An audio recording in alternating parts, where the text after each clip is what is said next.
Hello and welcome back to the MMA Split podcast. I am your host Matt, as always joined by our producer Josh, and as is becoming the trend, minusing our third in command Sly, who hopefully will still be able to send us the picks for when we do the pick show later today, but will not be involved with us again for the podcast, unfortunately. Do not worry though, me and Josh have got this completely covered. It may not have been the biggest name value weekend in terms of fighters, but the UFC certainly delivered with a spectacular card, some great finishes, some great fights, some great debutantes, great performances. A main event where we certainly get to sit on our high horses because it pretty much went down exactly as we predicted. And then we have to eat some humble pie because pretty much everything else did not go how we predicted, as is quite often the game. Lots to talk about, lots to break down. If you are enjoying the content, please hit the like button, subscribe if you are not already subscribed, and feel free to leave comments, even if they're negative. All feedback is appreciated. With that all out of the way, first topic of conversation has to be UFC San Diego. First time back in San Diego for a while. The fans were great, the fights were great. It was all headlined by a hometown hero, Dominic Cruz, taking on Vera. And in the end, unfortunately for Dominic Cruz, what we felt would happen happened.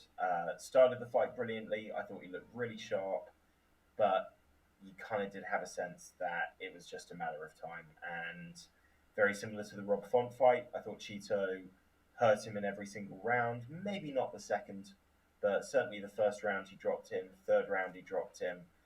The fourth was just textbook. And you know, we're going to be talking about that. Josh, I'm very curious to hear what your thoughts are on this. Whether you think this was more kind of Dominic Cruz getting older, or whether or not you think it's more that the sport's evolved past him, or, you know, what your general, where the credit should go to. Straight away, I mean, knockout of the night. Perfect. Textbook kick. Set it up perfectly in the southpaw stance. Beautiful finish, and Cheeto marches on. Yeah, man, that was like Rumble against DC. What a clean broken nose. That was brutal. Do I think the sport has passed on by?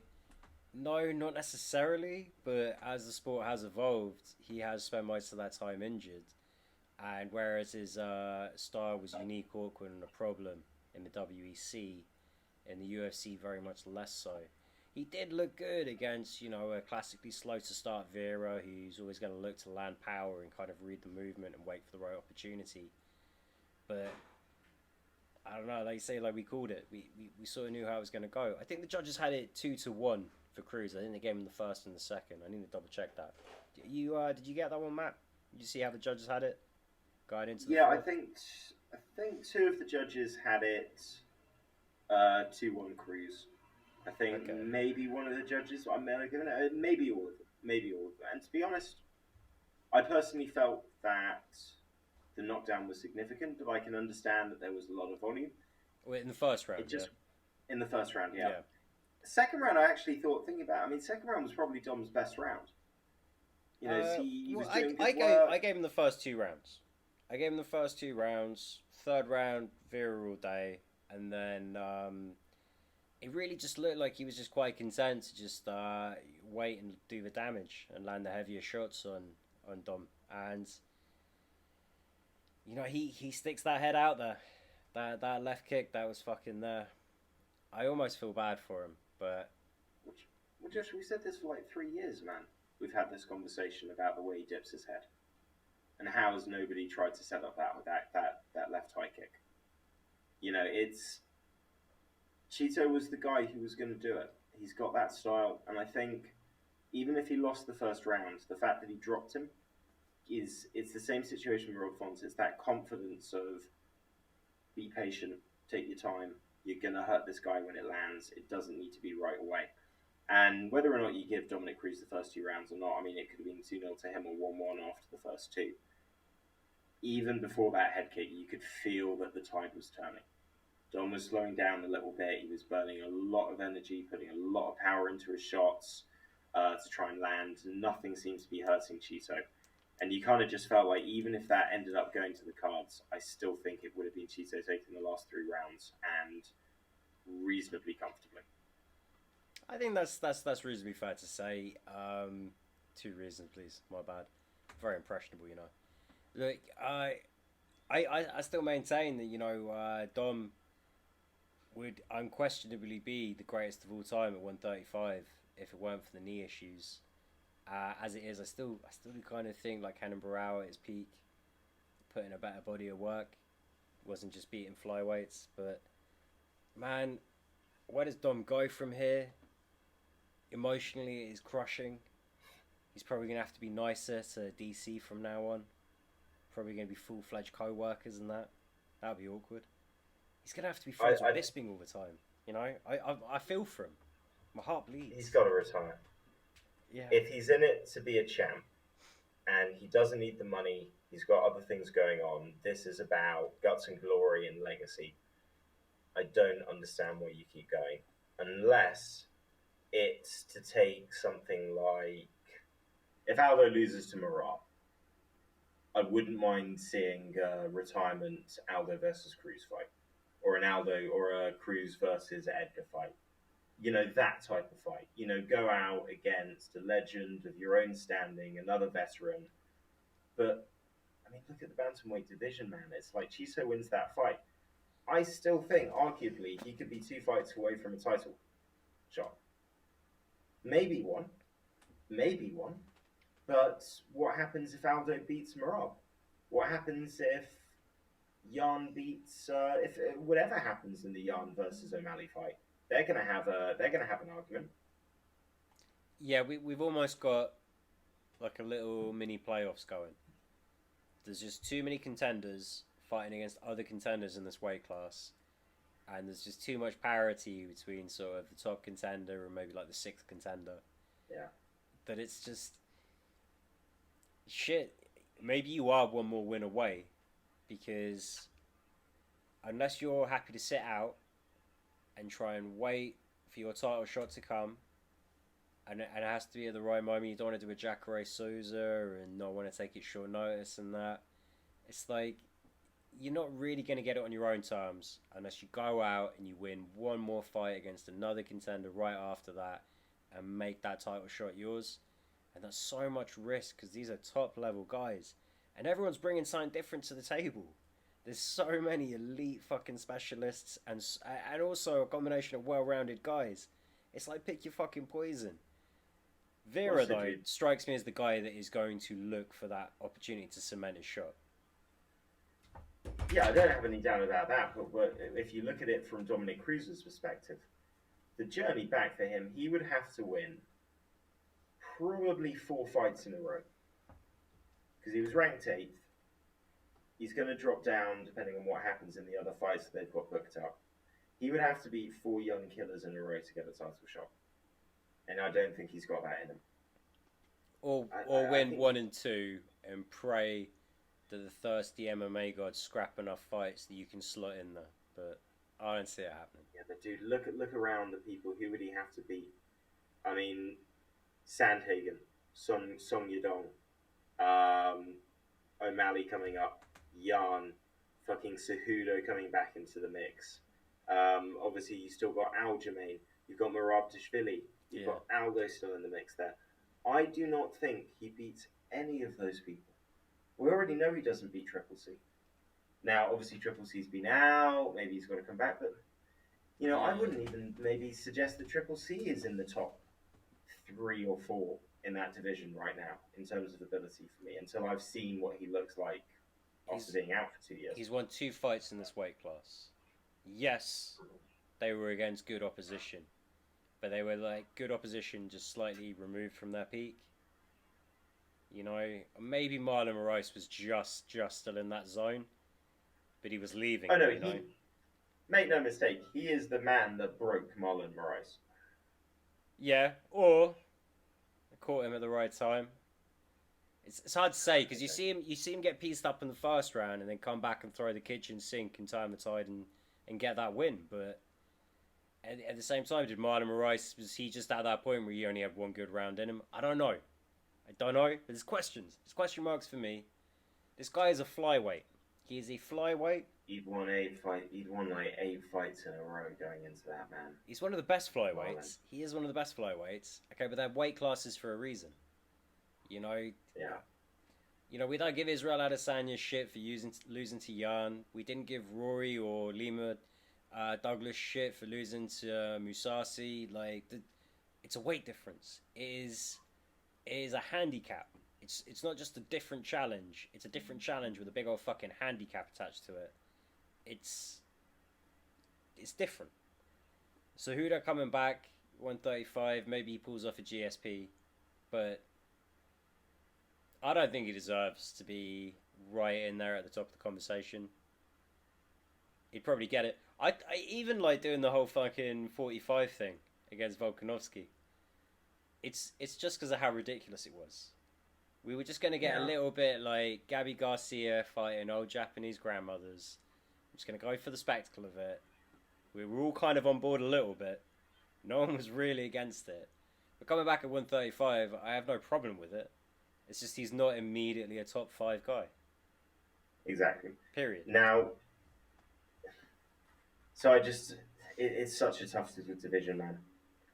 And there is an argument. Chito said this afterwards. He was like, a lot of the guys that you fought were not, necessarily full bantamweights. I disagree with that because, Dom used to fight at featherweight. He fought Uriah Faber, who was a featherweight champion in the WEC. So I don't entirely buy that, but I can understand when you look at like the Demetrius Johnsons, when you look at the Benavidez, even Cejudo later in McCall. So I can understand that argument, and it might be the one thing that you hold against Dominic Cruz. But he beat a TJ that beat Henan Barao twice. So for me, that still establishes him as the current GOAT. He is 37 years old. He is not as good as he used to be. Before the fight card on the weekend, I watched the Cody Garbrandt versus Dominic Cruz fight. And that was a slower Dominic Cruz than he was in his prime, and he was noticeably faster, moving around more than he was in this fight. It happens, man, and Chito is not the guy that you fight when you're slowing down. And no. I mean, I don't know what it is about Chito's guard, man. He is never hurt. It's like even in fights that he loses, like Song Yudong, Song Yudong and him were trading some fucking blows, man, and he didn't have a mark on him afterwards. Some people don't bruise up as much immediately. I think everyone does eventually. But he's a tough guy, he's durable. He also just looks like he's kind of eating these shots for fun. And he's got the power. And I think it's so important if you are a power striker that even against someone that's not a volume striker, you may well be down on a significant strike tally. So if you are that kind of power puncher and power kicker, I prefer the term power striker, should have gone back to that. If you're that guy, I think it's very important not to react to the shots you eat as well, because you want to create that fucking difference, that impression in the judge's mind. I'm the one doing the damage. They're just pillar hands with some volume. That's all that is. And I mean, it doesn't really do anything for him because he probably did win that Song Yudong fight. Judges went the other way. But still, I think it's very important to have that approach and that mentality because he is a fucking 5-round fighter. He is ready to go 5 rounds. I truly believe that every time. I don't think he's going to have a lot of fights in his future that aren't 5-rounders. So, yeah, I think it's a good approach for him as well. He's got too many things going for him not to, man. He's a finisher. He's exciting. He's got his own personality. He's one of the biggest stars from Ecuador. Yeah. He brings a huge national fan base and a new audience in and gets people excited. He's likable. He's likable, but he's got that edge to him. Yeah. He's not a shit talker, but he'll tell you to go fuck yourself. He's not fake. He's not... He's very fucking real. He's also, like, a very intense, very hard man. It's just a perfect kind of spokesman to have for the sport. It's exactly the kind of character they like. It's like like Conor McGregor without being a dickhead. Just to add on that as well, every now and again, you see a moment of the non-fighter, Chito Vera. Like after the Rob Font fight, when he's got his family there, and he just starts breaking up a little bit, and you can see how much this absolutely means to him, that this is his entire life is dedicated to this, which makes him even more likable. Yeah, that's what I'm saying. The guy is just the fucking best. Just to class out without being fake or a little too shiny or anything. Just exactly what you need as a fan of the sport. Also has the benefit of having a Hall of Fame commentator as a mate of yours that you also train at the same gym as. Yeah. Really, really helpful because, don't tell me that those guys don't have a little bit of Sean and Dana and Hunter's ear when certain things are being happened. It's a good camp when to you're train in the building when you're in the building a lot and you pass these people and you see them every day. How's work going today? Yeah, trying to get a fight. We're looking at this title shot. Oh, Islam's looking good. It helps. It helps. It helps. Let's move on because we've dedicated the correct amount of time because it was a very main event heavy card, so certainly deserved most of the attention. But goddamn, do some of these lower names deliver. I thought David Alma versus Nate Landwehr was a terrible decision for a co-main event. I also didn't give Nate Landwehr any credit in this or any hope of winning this. And man, to be rocked as badly as he was in that first round, I mean, almost done, almost out, and then be able to reverse the position, land his own damage before the end of the bell, come out for that second round, and just break David. I mean, just physically fatigue him to a point that he wasn't really able to compete. And then be such a showman in the third round, even though he almost got knocked out from it. He had the fight won in the third round. And the first, let's stand up and get the crowd going, I was like, I'm behind that. I like that. The second one is when David Alma then gets to recover and comes back and start clipping him. And that's when it's like, you got carried away there. You're having too much fun. Having way too much fun. But I loved it. This was the best fight on the card. I greatly enjoyed this. Having too much fun or just a little too banged up? Because that post-fight speech looked laboured. Great fucking energy from Landwehr. I was loving it. I think David Onana busted his head so bad that he was literally the Walking Dead in moments there, just slipping in and out of consciousness. I don't think Landwehr 100% knew what was going on throughout maybe 2/3 of that fight. And as fucking fun and as crazy and as chaotic as this was, and when Onana really almost tried to pull it back, so exciting. But this was quite a sloppy fight, and Onana for sure gassed after that first round, bro. And this was a classic, an instant classic, but this will never win fight of the year or anything. This was just one of those fun gimmies where you're like, shit, MMA this can be is crazy. A drunken bar fight. This is a drunken bar fight in an MMA cage. This is great. I love this shit. And to be honest, Nate gets a big underdog win.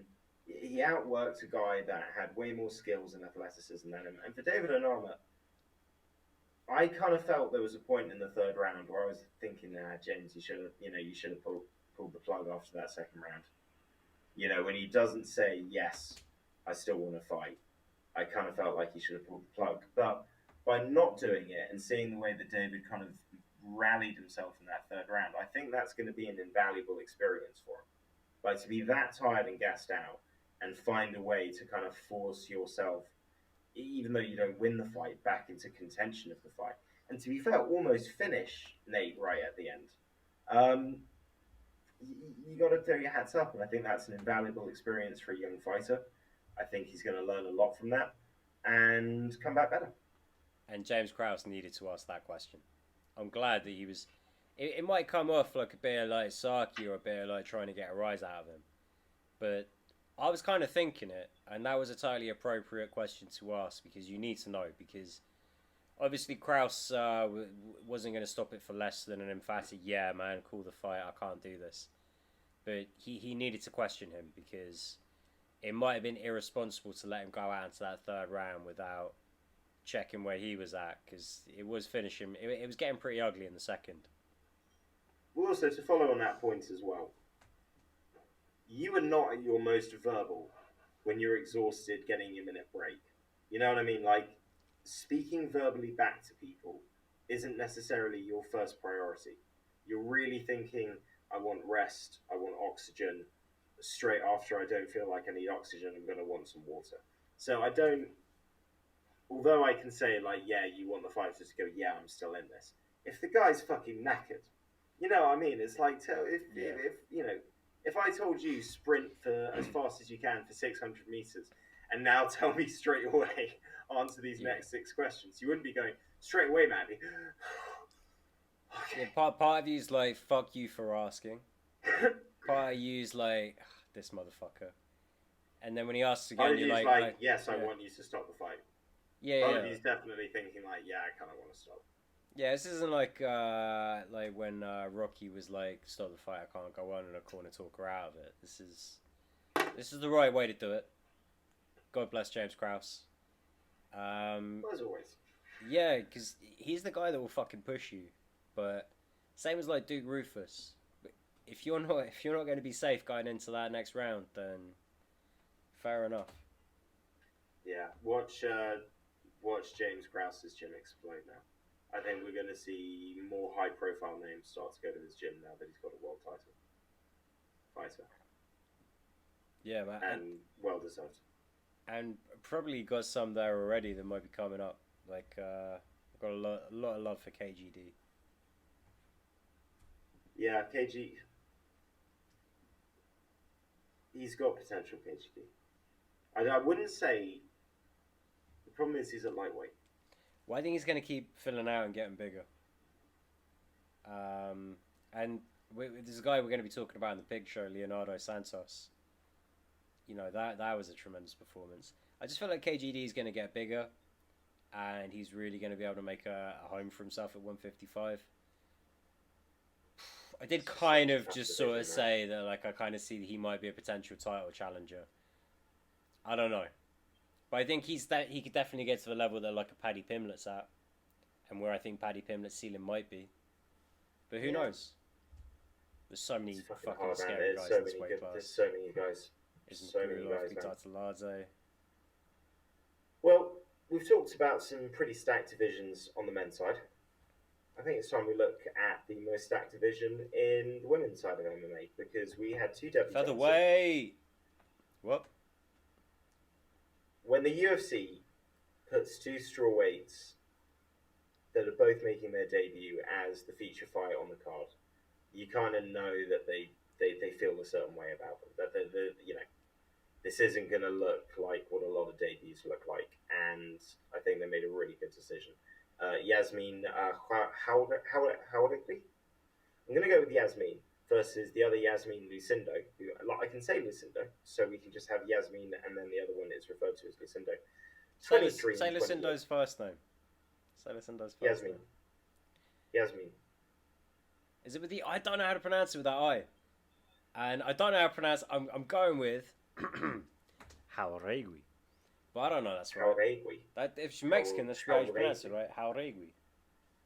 Jauregui. I can't. My tongue's going to have to practice that one. Which is a shame, because I'm going to have to learn how to say that name, because she's going to be around for a while. I mean, undefeated, 23 years old, fighting a 20-year-old girl who looked far beyond her years. This was a really good fight, man. Just a good, technical, you know, entertaining, both landing shots, but they're not just slugging away stupidly, well set up combinations, a little bit of youth and experience, you know, both very, very keen to try and land, both probably staying in the pocket longer than they should. But for entertainment value, top notch, absolutely top notch. Yeah, no complaints. Obviously, they're both a little nervous, a little overexcited. There was, I was watching with Kate, and Kate was like, you know, that Jauregui, because she doesn't know how to pronounce it either. She seems to be like wasting a lot of energy, you know, making a lot of unnecessary movements. And I'm like, shit, I kind of think they both are, but fair play. It's a great fight, and making your debut in the UFC and having this kind of fight, that's cool. That's all kinds of exciting. So, and I really love that Dana White, you know, grabbed Yasmin after. I think I got some FaceTime with Lucindo as well. So, I do appreciate what these girls are coming out. They deserved it, man. They were there. That was a top level debut under pressure.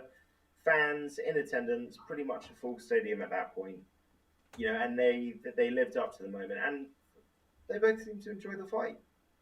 Obviously Lucinda was disappointed that she lost, but I think they both knew that's just one of those fights where, both of them end up looking better.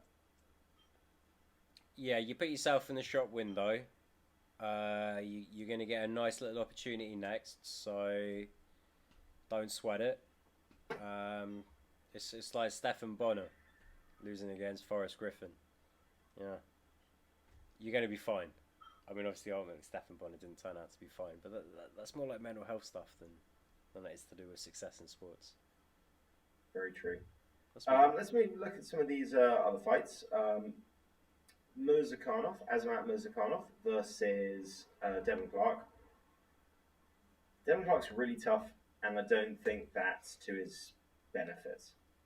Like, I think he's a good example of somebody whose toughness is too far beyond his skill set level. Have you met his dad? Have you met his dad though? No. Did you not see that? His dad. I've seen it, but I can't remember it very well. I remember that his teeth were knocked out, but no. Fuck that one. All right, let's just talk about this weekend. He's like, "What the fuck is this shit?" And like his corner gives some advice. He goes, "Fuck that!" And it's just screaming behind everybody, just like this super angry fucking dad. I'm just like, oof. Michael Bisping talked about it, and he was like, "Yeah, if my dad was in the corner, I know that would get me going." But I was just sort of thinking, none of that was helpful. This guy's fucking dangerous. Don't make it easy for him. You're fighting a pretty good fight, you know. Shit, Devin Clark was looking alright in spots there. Just Murzakanof's a bit of a mercenary, and the fuck. I don't know how far he can go, Devin Clark, though, and I feel like he's just that type of guy that he'll hang in there for beatings at times. And he may win some of those fights, but I feel like he'll lose more of those types of fights than he'll win. And, they brought this up in the commentary, and I thought it's something to kind of be taken into consideration. Was there a factor of, having the jaw broken the way it was, the way he reacted to some of the shots? Is that not fully healed, or is there maybe like a mental thing there? I don't know. I'm just willing to say Murzakanov hits pretty hard. I thought Devin Clark was getting back in there. I thought Devin Clark is a limited fighter. I wouldn't say he's not a UFC caliber fighter, but he's not like a ranked caliber fighter. He's got a little ways to go before he get a number next to his name. He's a fun guy to watch. He's going to lose more than he wins, but that's because he's getting booked in good fights. And, we might not have gotten all of them right this week, but we fucking got this one right. We saw this one coming. And Devin Clark did better than I thought he would. No, that's a fair point. See what he does next. Murzakan's very scary. Undefeated, 12-0 now. Marches on. Okay, let's talk about the least technical fight on this entire card. Ariane Lipsky versus Priscilla Catchweaver. Just two women who just decided, nah, technique, fuck that. Stand in the pocket, wing punches, and see what happens. Yeah, I'm trying to get all my vaping done in between shots, but I sense the moment there. Yeah, this was a long fight. Lots to talk about. Obviously, there were some live dogs on this card. You said at the start we didn't do very well, but let's be honest, one of them the judges got wrong, so fuck them. We'll have that. That was one of the ones we got right. Oh yeah, shit. Oh fuck, we didn't have good weed. I was just trying to make it sound alright, There was some. There were some live dogs though. There was some. It's on me now. I'm trying not to vape on camera as much, but I'm just gonna do it today. We didn't do great this week. Pre-relaunch, we're fine. And Catchweaver. This is definitely our worst week. Fuck her. Walking out to the cranberries like that's okay. It's for TKZ and you know it. There's other cranberry songs you can walk out to. Nobody walks out to Linger. They should. That's a great song. It's a great song. It's an absolutely fucking great song. Right up there as far as I'm concerned with Zombie as their best tracks. And Dreams. Dreams is a great tune. Got a lot of good songs. What was the singer's? Oh god, what was the name? Reardon something. Dolores? No. I don't know. Oh, what was her first name? She did like, you know how Whitney Houston had like the whole kind of penthouse like cocaine bubble bath thing going on. Yeah. And I think she was just like drank too much for some painkillers and like fell asleep in the tub kind of thing. It was a shame, but she had a beautiful voice. Yeah, kind of did the Irish Whitney Houston. Yeah, yeah, and she kind of had like Whitney Houston had a sort of like, and obviously I can't do it because I can't sing. I was just doing drugs in the bubble bath, but the shit version. Dave's from Limerick, and they're from Limerick. Dave's gonna be upset when he hears this. I'm sorry, Dave. The Cranberries are awesome. Ariane Lipsky is a talented striker when she wants to be, but I think the issue with this fight, and this is the problem when you have to fight people that just keep taking you down and submitting you and beating you up on the ground, is then they book you with somebody that goes, she just wants to strike. This is it. You finally get to unleash. You can just stand there. You don't have to worry about the takedowns and just fucking strike. Yeah. So Ariane Lipsky's like, yeah, I'm just going to fucking strike. I'm going to get in there. Ah! And it all goes wrong. Yeah, and this was the point where I was like, it's all falling apart. Yeah. We split our picks, right, with the methods. Yeah, I think I was just ahead of you. I think I was one method ahead of you. I thought we only had two different. We did, but the day was a decision, and then everything else on the main card we were identical. Didn't I get I had Jauregui as a decision. So did I. No, you had her as KO. Oh, as I had KO, we would have split. You're right. Yeah. You're right. We would have split. We're talking about like a Maz fucking slow one. No, because we're going to talk about the next fight, and I can't. When this happens, I feel so fucking bad because we love GM3 on this show. Like, we fucking love watching this guy fight, and we picked against him because we were just like, it's a step too far. None of the numbers are in your favor. Nothing makes me think you can win this fight. And then what do? You don't just win the fight. You fucking knock the guy down. You outstrike him. What the fuck? That's not GM3. Well, he got away with some shit in this one. I gotta be honest. Like, he kept leaning back, and I was thinking, you're inviting trouble there. And what's worse is that when you lean back on that jab, if you were just slipping inside, like, you could get a level change in. You could take him down. And the first time he slips inside that jab, gets the takedown, boom, that's his first takedown. And then the actual fucking knockdown came off the back of this as well. It's slip inside on the jab, change levels, come up, crack him with the left hook, and then when he's down, submit him. It's just, he has to have more faith in himself. How can we be expected to have enough confidence in GM3, you know, when he's a lean back as an unathletic kind of character with slow, ploddy feet, when he should be a reading the movement well, slipping inside and creating his own counter moments? Just, if he could believe in himself half as much as I didn't believe in him last week, which would still be more than he currently believes in himself, he'd be a real fucking problem in this weight class. I'm just saying. Yeah, it was a hell of a win though, man. He's had a couple of those wins recently. He was the prospect that had won like 20 fights in a row. That he beat a couple of fights ago, like 3 or 4 fights ago. This is why we have Sly. Let me bring it up. I can't think what the name is. I mean, really, the Jocko loss is the only sort of like. Oh my god! No, I know what you're thinking of. It was the fucking. I even said there was no way he was ever going to win this fucking fight. Yeah. Ever. I had to eat my fucking hat. Yeah, Muradov. Who I think's got a good fight coming up, actually. Let me check. Come on, Mahmoud. What are you saying, pal?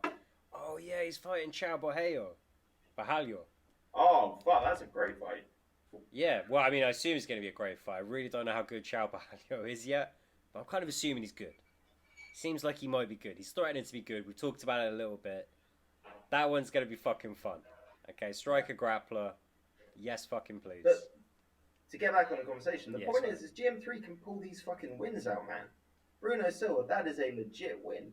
Like, I know he didn't beat Alex Pereira, but he didn't look fucking bad against Alex Pereira. No, You know? I did. I don't have the commentary on very loud, but depending on how fucking quiet it is in the flat and outside my flat, I will still hear some bits. And I did hear. I think it was Bisping going.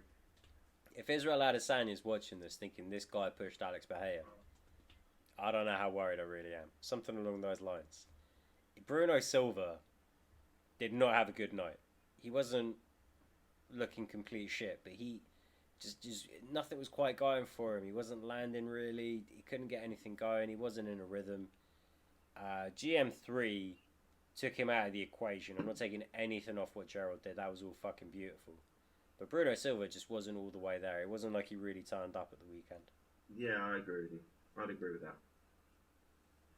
But, hey, you don't turn up, you don't win. GM3 wins, and if that GM3 had shown up against Jotko, he would have beaten Jotko, and he'd be on a nice little win streak. So, fair play to GM3. He's showing he can get some good wins in this division. And I like the guy, man.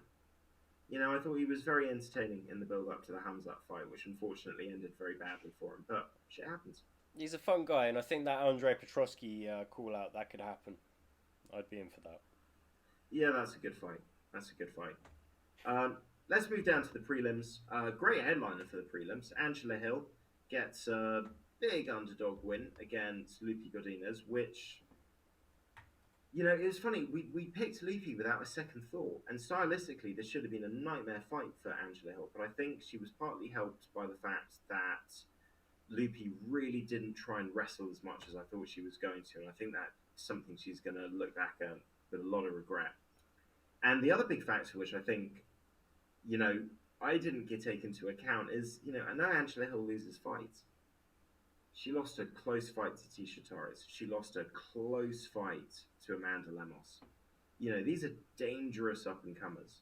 And she didn't look bad in these fights. And really, I felt like this is a kind of reminder of like, okay, maybe I'm not as good as some of these other people. But fuck, man, I'm still a lot better than, you know, a lot of the other girls that are in my weight class. Also, I didn't know that she lived in San Diego. I didn't know this was a home fight. So, like, this is the best I have ever seen Overkill. And it wasn't like we picked Lupi without a second thought. We gave Angie due consideration. Just felt that on paper, this was Lupi's fight to lose. But, you know, Angie had... she managed the distance well. She had that uppercut going, and it was just... She just took this fucking fight completely by the neck. It was a beautiful performance. I was glad I got this one wrong. I don't know who it was. Someone commented on one of our videos a while back asking who my pick was for this fight. And I said Lupi Godinez, bet the house. I hope you have somewhere to live. I apologise for misleading you. It happens though, you know. What are you going to do? I think the other thing that we felt is because this was a catchweight fight, I think we thought every extra pound that you add on is only going to benefit Lupi and it's not going to benefit Angela. And really it seemed to make zero difference. I mean, zero difference. And I think Lupi, she's had a couple of these performances where she just doesn't look herself. She's not wrestling as much. She's not as engaged. She's not pressuring in the same way. And I don't know if it's something that the opponents are doing. Maybe it's something in a stand-up that she doesn't feel comfortable with and isn't reading on. But Angela Hill is not the girl that you just stand in the pocket in front of and try and stand and bang with. You know, you need to be committing and forcing her to deal with takedowns. And Lupi didn't do that. And I think she's going to look back at this and think this was a bad night. But listen, I love Angela Hill, so good for her. She got a good win, much needed win, because she would have had a perfect 50-50 record in her MMA career if she had not won that fight. So good for her. Yeah, I would just say with Lupi though, it was like she couldn't close the distance with the combinations. You were never going to win a kickboxing fight with Angela over Overkill Hill, but it was just too awkward for her. Like I don't want to discredit her too much on that. You know, because I think the last time she was like this bad, it was fighting consecutive weekends and going a weight class up. It was just like not a good idea. You're not Donald Cerrone. even when he did True. it, wasn't a good idea. I'd agree with that. Let's move down, look at some of these other fights. Martin Bidet versus Lucas Brzezinski. This was a ridiculous decision. Lucas won this fight, I thought, really clearly. I thought he outstruck him in every single round. But shit happens. They're heavyweights. This was a very obvious 30-27, maybe a 29-28 if you're incorrectly scoring damage. This was pretty obviously a 30-27. I love the body work he was putting in. What more do you want from him? He's a significantly smaller man, finding a way to stand in and get out quickly and land 2, maybe even 3 shots without really getting fucking caught. And you're going to do him dirty like that? Jesus Christ. The only thing that makes me feel less bad about it is that Lucas Brzezinski did fucking explode on his fucking PED test after he won his contender fight. So maybe that's a little bit of karma coming back to bite him in the ass. But outside of that and in a bubble, that was bullshit. Absolute bullshit. Yeah, fair to say. Next fight, another one we got wrong. Cynthia Caviar versus Nina Nunes. Listen, I know on the commentary they said Nina was looking really good. I think she was just up against somebody that was really just allowing her to fight the kind of fight that she was going to benefit from. Yeah. Caviar said to Nunes afterwards, like, I like you so much, like, I didn't really know how I was actually going to go to war with you or get in a war with you or whatever, and it's like, shit, for the fucking paycheck, for your career, for the fucking principles and the pride that you fight for, like... She's so lost right now, Cynthia. She laid an egg. This was a bit of a bad one. It's a few bad ones in a row. Nunes did look good though. It wasn't like Gabriel just laid down. It's just Nunes was beating her, and then she never took it to that next gear. So Nunes was content to just carry on beating her in a very slow, kind of tepid fight. But Nunes did look good, and real shame she's retiring. She's, I think she's focused on team family Nunes and team other Nunes career, and I understand that. For Cynthia, it's not just her performance in this that makes me feel like she's lost. She's changing gyms every fight camp. None of them seem to be clicking, and the problem is once you start deciding that every time you lose, you're gonna just change the people that you're training with. It's different styles. People, she's so far removed away from what was making her successful at the start of her career at strawweight, and none of these changes seem to be working for her, and she doesn't stick with anyone long enough. Was it the Diaz brothers or was it Alpha Male?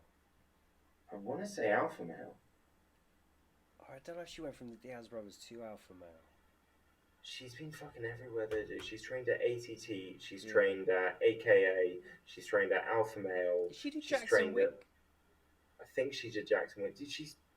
She's changed camps like 6 times, man.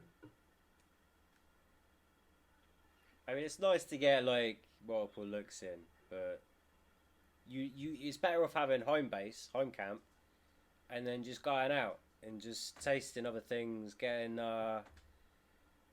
getting different looks, different perspectives, rounding out your game, making connections so you can bring people in and you can go travel. You don't want to just keep pick up and move and pick up and move and pick up and move. I mean, that's literally what a journeyman is. That's not who you want to be as a fighter. Yeah, and in terms of the results it's been getting, she was, at the start of her UFC career, came in very young. She was only 3-0. She won her first 3 fights, lost to Carla Esparza on a decision. No disrespect for that. Gets 2 wins in a row, misses weight for one of them though. Gets a majority draw against Marina Rodriguez. We know how good she is. Beats Jessica Rai. And since then, it is 4 straight losses. 2 stoppages. Yeah, it's no ideal. There's potential, man. There is potential there, but... gotta make the most of it. It's a shame. It's a shame. But the other problem is that losing is addictive now. People get used to losing. It becomes, you start accepting positions and accepting damage and accepting you know, losing rounds because it becomes familiar. It's a hard streak to break, and if you haven't got that team that you trust 100% around you, it's even harder. It's a tough road for her. I feel for Cynthia. Yeah, yeah. Let's run through the rest of these fights quickly. We have Gabriel Benitez. I mean, I don't rate Charlie on Severos. He throws some nice kicks for a minute and a half. No, he throws nice axe kicks. He has good axe kicks because he's got really long legs. Yeah, well, it's not just Gabriel Benitez.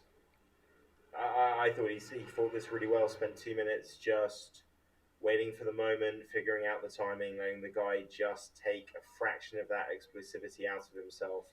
And then once he was inside the pocket, man, he did not let up. That was vicious. That was a well-timed low shot. Good foul. Good foul. Tyson Nam sent Ode Osborne into the spirit realm and reminded him that you cannot spam the flying knee. You can't do it in UFC 4. Online players will figure it out pretty quickly, and people will figure it out even faster in real fighting.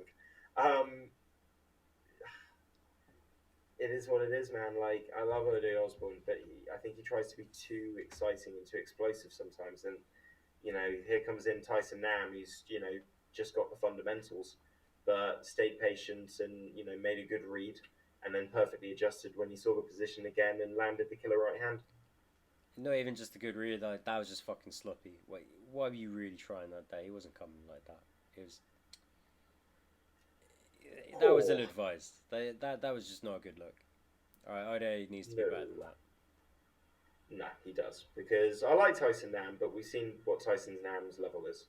And at his age, it's very unlikely he's going to improve. If you want to make a name for yourself the way flyweight's developing, you need to be beating guys like Tyson Nam. Yeah. Moving on, Jason Witt versus Josh Quinlan. This was pretty... Twice. Yeah. Turns out that failing 3 different PED tests in a 1-year period doesn't matter. Well, also, I was just going to say... helps. Hide your low kicks better, bro. Because it's the same way you got knocked out against Semi the Jedi. That was a nice left hook. Again, it's like the Bahia Strickland one. You should not be landing a left hook that textbook at this level. Agreed. Quinlan marches on. He's clearly got potential.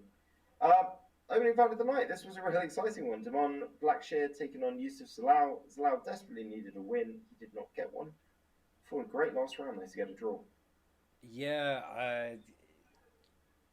right up until like the fucking final bell, I wasn't sure the judges were going to give a 10-8 on that. I really, really wanted to see Salau find a way to finish that fight. Blackshear looked not too bad. Fuck knows why Salau wrestled that much, but it's a bad game plan against a guy who literally only wins by submission. Makes zero sense.